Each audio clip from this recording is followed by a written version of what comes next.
I couldn't help but exclaim when I came home exhausted from work. What the hell is this? The room looked like it had been ransacked. Bags of snacks scattered everywhere. In the center of the room was my mother-in-law and her sisters, slobbering in their sleep. Oh, I didn't notice you came home. You've got quite a nice room, haven't you? My mother-in-law wakes up. Don't be silly. What do you think you're doing? When I shouted out in distress, my mother-in-law clapped her hands and grinned at me. We are going to live here from today. And Mary, you will work for us. Then we'll let you stay here. She said something so outrageous with a breath that reeked of alcohol. Susan and Anna, my mother-in-law's sisters, are also grinning with wine glasses in their hand. It's a little crumpled, but we'll just have to put up with it. I mean, it's a house with a maid. That's right. Oh, Mary, make me something to eat. The three of them laughed so loudly that the neighbors might complain and chucked the wine. As I was dumbfounded, I'm home. I heard a cheerful voice calling. I suppressed my anger and head for the front door, where I found Derek taking off his shoes, also reeking of alcohol as expected. He did tell me beforehand that he was going to have a drink at the company reception, but the current situation was just making his return more annoying than ever. Derek, your mothers are making a terrible joke about them living here from today. Please do something about it. Oh, come to think of it, I did get a message saying something like that. It said there was going to be a drinking party today, so are they still drinking? I couldn't help but let out a what in a low voice. Are you serious? What are you going to do about the money? They said they are going to put in some money as living expenses. So Mary, you can take care of the housework. I'm actually a little hungry, so can you make me a quick midnight snack? Derek made his way into his room to change his clothes. When I returned to the living room, the three of them were lying down on the floor again, with their dumb-looking sleeping faces. I see a glass wine bottle lying on the floor. I couldn't contain my anger and picked it up. I met my husband Derek at work. At the time, I was working in sales for a food company. Derek was one of our clients, so we often saw each other, and since we both liked to drink, we got along right away. The year after we met, we started dating. We went to many good places for drinks and had drinks at home as well. Derek was a good boyfriend, a little witty at times, but always cheerful and optimistic. 2 years later, we got married and bought a house near my in-laws' house. It's spacious for the price, gets a lot of sun, and in a safe neighborhood. Derek gets along very well with his family, so we decided on it almost immediately. But that was the beginning of the mistake. I'm so hungry. Mary, hurry with the dinner. Are you going to have dinner here today too? What's with that tongue? You don't have to be so sarcastic. Come on, get it ready. Soon after we moved into our new house, my mother-in-law began to visit us almost every day. I had changed my job when I got married, so I certainly had more time on my hands. However, I was planning to use my free time to study for a certification. My mother-in-law came over to my house as if she was trying to get in the way, but I had no choice but to deal with her because I knew I could not disrespect my husband's mother. In retrospect, no matter how bad the atmosphere became, I should have firmly rejected her. Eventually, Susan and Anna, my mother-in-law's sisters, started coming to the house. Oh no, we don't have any more snacks. Make sure you buy some. I'm opening the new bag of tea. Susan and Anna are both divorced. If this is how they treated their husbands, it's no wonder they got divorced. But no matter how ill-mannered they were, To Derek, they are his close relatives. With this in mind, I continued to endure being treated like a maid. When the stress was getting to the point where I couldn't even manage my daily life, my mother-in-law and her sisters went away for a few days for a trip. I thought it was now or never, so I talked to Derek, but he didn't take me seriously at all. My father just passed away, and they probably miss him. Don't get so uptight. But our food bill is going up. If we keep going like this, we are going to have to cut into our savings. What? That's just because you're not very good with money. I'm getting paid more now, and I'm putting in money for living expenses. So shouldn't that be enough? When you say you are getting paid, it's just a few tens of dollars. But I was too exhausted to argue with him. 3 years have passed since then. I wondered how long I would have to continue living in this kind of hell. I thought so, but I was not yet at the bottom of hell. One day, my personal belongings start disappearing. Accessories, cosmetics, and other small things would disappear one after the next. Thinking that my mother-in-law and her sisters were the only ones who could do this, I started using a locked drawer. I began to keep everything I didn't want to be taken in there. But, no way! Why is the lock broken? The things I put inside are gone too. It was unforgivable that they would do such a thing, so I questioned my mother-in-law and her sisters. But of course, all three of them refused to tell me. Oh no, a thief must have broken in. That's scary. It's not safe to leave the house unattended. Why don't you come over more often, Anna? Yeah, that's a good idea. The three of them sat as they watched TV and devoured snacks. The snacks and tea out on the table were all prepared by me. I bit my lip and clenched my fist in anger. One day, when I came from work, I heard my mother-in-law and her sisters laughing from outside. I couldn't help but exclaim when I came home exhausted from work. What the hell is this? I walked in, suspicious, only to be greeted by an unbelievable sight. There were cardboard boxes piled up in the living room, and it looked like they belonged to the three of them when I checked the content. In the middle of the cluttered room, the three of them were having a drink. Perhaps noticing my presence, my mother-in-law approached me in a good mood. We are going to live here from today. And Mary, you will work for us. Then we'll let you stay here. She said something so outrageous with a breath that reeked of alcohol. Susan and Anna, my mother-in-law's sisters, are also grinning, with wine glasses in their hands.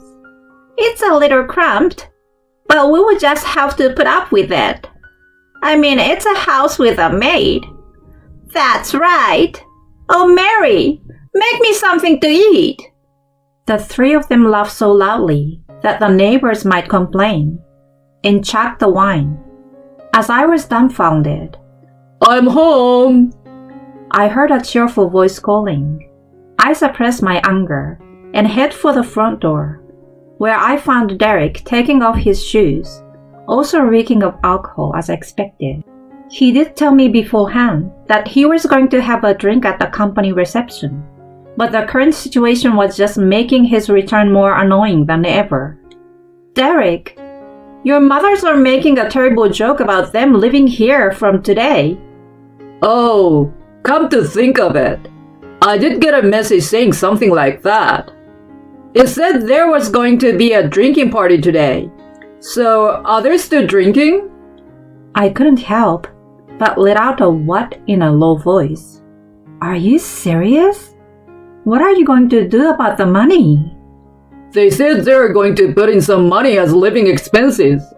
So Mary, you can take care of the housework. I'm actually a little hungry. So can you make me a quick midnight snack? Derek made his way into his room to change his clothes. When I returned to the living room, the three of them were lying down on the floor again. As I glared at their dumb-looking sleeping faces, I felt anger welling up in me. I'm sick and tired of being pushed around by these people. I hurriedly called my friend, who worked as a lawyer. I've talked to her about my relationship with my in-laws for some time, so she agreed to come over. I left the house with a whole case of documents that I had hidden in a secret place. She said she would come to the nearest cafe, so I headed there. I gobbled up some pasta there as I felt my blood boil. When I finished eating, I received a call. I decided to invite that person to come to my house as well, so I texted back. Soon after, my friend arrived and we headed to my house. I opened the door to see Derek and the others were gathered in the middle of the living room for some reason. I told my friend lawyer to wait outside the door and looked down at Derek. "Hey, you hit Derek!" "Huh? What are you talking about?" "Don't play dumb! Here is a proof!" My mother-in-law pushed Derek's back. Derek's nose was stuffed with tissues, and a bump had formed on his forehead. Derek looked at me with a look of pain on his face. My mother-in-law points at me, spitting as she shouts, "You did this, didn't you? Pay up the alimony!" Yeah, we're against violence. I sighed and slammed the divorce papers I kept in the top of the document case onto the table. Then, I opened the cupboard in the living room. I take out the surveillance camera I secretly set up and place it in front of everyone. And Derek and the others look at me with stunned expressions on their faces. Here's the truth.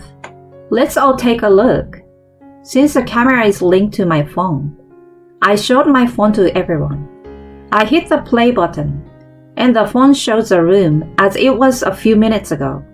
I see Derek coming into the living room in a good mood after getting undressed. Derek walks in, saying something to his mother and her sisters, who are already drunk and asleep. The next thing I know, Derek stumbled on the wine bottle and falls head first. The sound wakes the others from their sleep, and then rush to Derek. You already see who is responsible for this, don't you? Doing this won't make any difference. All you had to do was clean up the mess properly. Even though you were the ones drinking? It's your job to clean. It's crazy of you to set up something like this in the first place. You want to make it my fault, don't you? I didn't expect anything from these people, but I didn't think they would be this bad. I switched over to the footage the camera took a few days ago and showed my phone to them again. It's the footage of my drawer lock being broken. There they were, my mother-in-law and sisters, breaking the lock and stealing my things. The three of them must have felt cornered as their faces began to turn pale. The reason why I set this up was because I wanted to know who was stealing my things. I guess thieves can be closer than you think, eh?